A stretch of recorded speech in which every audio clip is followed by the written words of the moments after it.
ప్రధానమంత్రి సంబంధించి విషయంలో 70 సంవత్సరాలకు రిటైర్ కావాలి అని సంఘ్ భావిస్తోంది. ఇండైరెక్ట్ గా మోడీ తప్పుకోవాలని మోహన్ భగవత్ హింట్స్ ఇస్తున్నారు. ఇండైరెక్ట్ గా అయింది, డైరెక్ట్ గానే హింట్స్ ఇస్తున్నట్టే లెక్క. ప్లస్ పార్టీ అధ్యక్ష పదవికి వాళ్ళు సంజయ్ జోషిని పార్టీ అధ్యక్ష పదవికి ప్రపోజ్ చేయాలని అనుకుంటారు. సంజయ్ జోషి అంటే ఈ తరం వాళ్ళకి చాలా మంది తెలిసి ఉండదు. మోడీ అత్యంత వ్యతిరేకించే నేత, బద్ద వ్యతిరేకి సంజయ్ జోషి.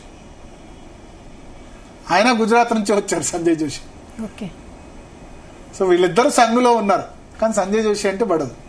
సంజయ్ జోషిని నితిన్ గడ్కరీ 2011లో ఉత్తరప్రదేశ్ ఇన్ఛార్జిగా సంజయ్ జోషి నియమిస్తే గుజరాత్ ముఖ్యమంత్రిగా ఉన్న నరేంద్ర మోడీ ఆయన్ని యూపీ ఇన్ఛార్జ్ నుంచి తీసేస్తేనే నేను నేషనల్ ఎగ్జిక్యూటివ్ అటెండ్ అవుతాను, జాతీయ కార్యవర్గ సమావేశాలకు అటెండ్ అవుతాను, లేకపోతే నేను అటెండ్ కానని భీష్మించి కూర్చున్నారు. అంటే ఇప్పుడు డిసిప్లిన్ గురించి చెప్తున్నారు కదా, రాజాసింగ్ డిసిప్లిన్ గురించి చెప్తున్నారు కదా, నాకు ఇవన్నీ గుర్తొస్తున్నాయి. అద్వానీ డిసిప్లిన్ ఏంటి, మరి నరేంద్ర మోడీ డిసిప్లిన్ ఏంటి? కానీ ఇవన్నీ అప్లికబుల్ అవుతాయంటారా రాజాసింగ్? అంటే చెప్తున్నా, అంటే రాజాసింగ్ సంబంధించి సగటు కార్యకర్తల దాని గురించి చెప్తున్నా. డిసిప్లిన్ అన్నది కొన్ని సందర్భాల్లో ఎంతటి పెద్ద నేత అయినా వ్యక్తిగత అహం అడ్డొచ్చి డిసిప్లిన్ అన్నది పాటించకపోవచ్చు. సేమ్ నరేంద్ర మోడీ జాతీయ అధ్యక్షుడిగా ఉన్న నితిన్ గడ్కరీని మీరు సంజయ్ జోషిని తీసేస్తేనే నేను అటెండ్ అవుతానంటే చివరికి సంజయ్ జోషిని తీసేశారు. అంటే భారతీయ జనతా పార్టీలో ఆ రోజు సంజయ్ జోషిని తీసేశారంటే ఇప్పటి వరకు భారతీయ జనతా పార్టీలో మళ్ళీ సంజయ్ జోషి లేరు. కానీ సంజయ్ జోషి ఇంతవరకు కూడా 13 సంవత్సరాలు అయింది. సంఘ్ బ్యాక్గ్రౌండ్ కదా, పూర్తి స్థాయి సంఘ నేపథ్యం, పార్టీ నేతగా ఎప్పుడు ఎమ్మెల్యేగా ఎంపీగా గెలవలేదు. ఇంతవరకు ఒక్కసారి కూడా నరేంద్ర మోడీకి వ్యతిరేకంగా నోరు విప్పలేదు.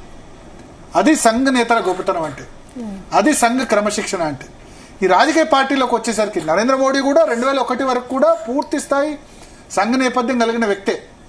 1998లో భారతీయ జనతా పార్టీ కార్యదర్శి అయినారు. 2001లో ఎమ్మెల్యే ఎంపీ కాకుండానే డైరెక్ట్ గా చీఫ్ మినిస్టర్ అయ్యారు. First time member of parliament అయినప్పుడు ప్రధానమంత్రి అయినారు. సో రాజకీయ నేతలకి పదవులు వచ్చేసరికి ఈ ఏమంటుంది పదవికాంక్షతో డిసిప్లిన్ అన్నది దప్పుతుంది.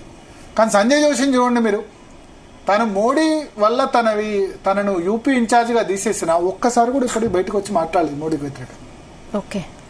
వీళ్ళిద్దరు మళ్ళీ గుజరాతే, ఇద్దరికి బెడదు.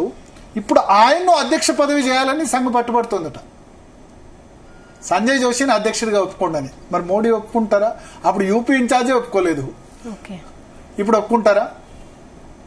లాస్ట్ టైం నడ్డాకు జాతీయ అధ్యక్ష పదవి ఇచ్చి తప్పు చేశామని సంఘ్ భావిస్తోంది.